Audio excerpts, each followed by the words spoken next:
All right, guys. Self-care tactics during the peak of my burnout and what I did to kind of get back to feeling normal again. So ever since I came out with the first video talking about my burnout experience as a whole, I've been getting a ton of messages and reactions from that video. It's gotten a lot more attention than I thought it would. So it's really just humbling for me, and I'm just grateful that people are watching it and my message is resonating with somebody and my experience is relatable, and there are a lot more people out there than I thought there were going through something similar, mostly in the realm of athletic training, but I've gotten messages from those outside of the world of athletic training as well, because the burnout thing is just, it's not just athletic training. There's a lot of other jobs and careers where that's the case. So I'm happy that it's the message is making a difference somewhere, hopefully. And so to answer a couple of questions that were being asked of me, I've gotten one, just we're asking about my self-care tactics, kind of day-to-day stuff and what I did during the peak of my burnout, and then kind of what I did to get back to feel normal again. My self-care tactics were really just, there were three things that were like my main source of escapism during the peak of my burnout that I resorted to daily just to make it through the day. So for me, it was talking to my best friends that were not like just talking to friends outside of work. So I needed to talk to somebody outside of work, and just usually vent and complain. And this is usually how it went for the first little while, but after that kind of got whatever was on my mind or off my chest. After that was kind of done, we just try and, just talk about anything outside of work to just try and, kind of get away from it. But it's always hard when you're talking to people, because it's always really easy to come back and complain about work and stuff. But so my way of escaping the reality for me was playing video games. And occasionally I would watch TV shows and movies, but my big thing was video games. I'm a video game guy. I love video games, mostly on the PC. But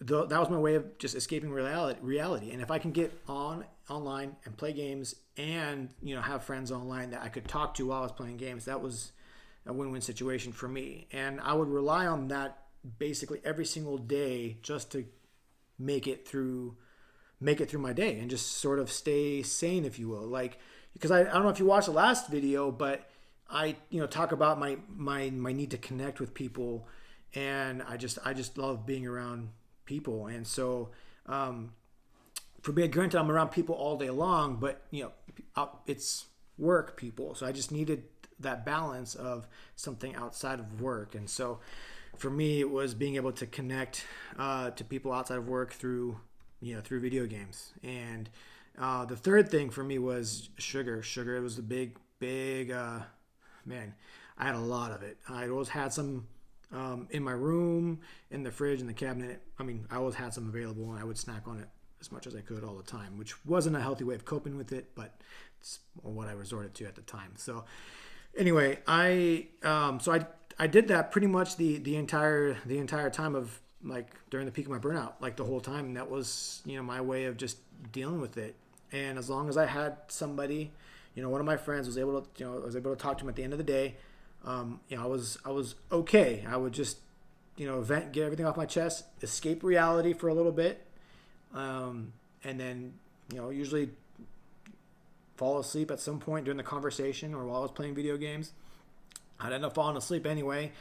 Sometimes those nights would last 20 minutes. Sometimes they'd last an hour or two or whatever, depending on how tired I was. But I just relied a lot on talking to those closest to me to kind of make it. And as far as getting back to normal afterwards, what I did was, so for me, it was, my big thing was reconnecting with people and relationships. I mentioned that in the last video, but in case you didn't see it, I just mentioned it a few minutes ago, was reconnecting with people. That's something super important to me. Meaningful relationships is like what I'm all about. Like, I just care about nothing else. Like, in life, nothing matters. Things don't matter. Stuff doesn't matter. It just, people matter. And so my first thing was I took a few months off, and I reached out to people I haven't seen in years. And I was like, I am going to go visit this person, this person, this person. And I just reached out to people and just traveled and just caught up with people. And that was it. I didn't, there's no like crazy no crazy backpacking through Europe trip, which would have been cool. But for me, it wasn't, it's kind of, that wasn't in my mind. In my mind, it was just connecting with people. And so I, reached out to those people. Some of them I haven't talked to in 4 or 5 years, and some I haven't talked to in 10 years.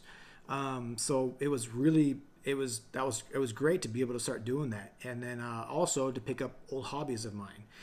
And something that I've been into is, since I was younger, is martial arts. And like I've been involved in judo and jiu-jitsu to some degree most of the time. When I was younger, it was mostly judo. And then as I got older, I tried to transition over into the jiu-jitsu world. And those hobbies kind of stopped after I got into school and I got busy. And then eventually I got a job and I worked. And anyway, just slowly I stopped doing it. And so for me, it was getting back into my old hobbies. And because I had no hobbies, my hobby was work, and that was it. So I wanted to get back into something that I enjoyed doing, and so I got back into jiu-jitsu, and it was great. I found a great school with some good people, and started getting into building habits again of just hobbies, working out, exercising, seeing people. There were some weddings that could come up. I went to some weddings, which was great because I've missed a lot of weddings in my time. And it was good. And then that was my way of kind of getting back to feeling normal again. So for me, that's what worked. For you guys, I don't know what that is. Some people I know that are not as much of a people person, and they want to kind of keep to themselves a little bit more, and that's totally fine. So you may have your own source of escapism or your own way of kind of getting back to feeling normal. But my recommendation is to kind of finding what you miss the most. If you're burnt out, like what are the things that you miss the most, kind of, and focus on trying to get that incorporated back into your life. Obviously if you're working a lot of hours and you can't do it, then you've got to find a way to at least adjust that and figure out, how you can kind of find that balance between kind of your work and your life. And, people talk about work-life balance. And for me personally, I think a better way of putting it is more like work-life integration as far as that goes, because work is very much part of your life. And so trying to separate the two can get kind of hard. So anyway, just my 2 cents. That was just my opinion. I hope this video helps some of you guys. If you know anybody going through, burnout or anything, or it's in a career transition or whatever it is, please don't hesitate to reach out. Obviously I'm in the field of athletic training. So if there are athletic trainers watching this video, feel free to reach out with questions. I'm an open book. I've got nothing to hide, and I'm just always willing to help in any way that I can. I've got experience kind of in different settings, anywhere from just from the college to the professional level. So let me know. I'm happy to help. And yeah, we'll talk to you guys later. Okay, peace.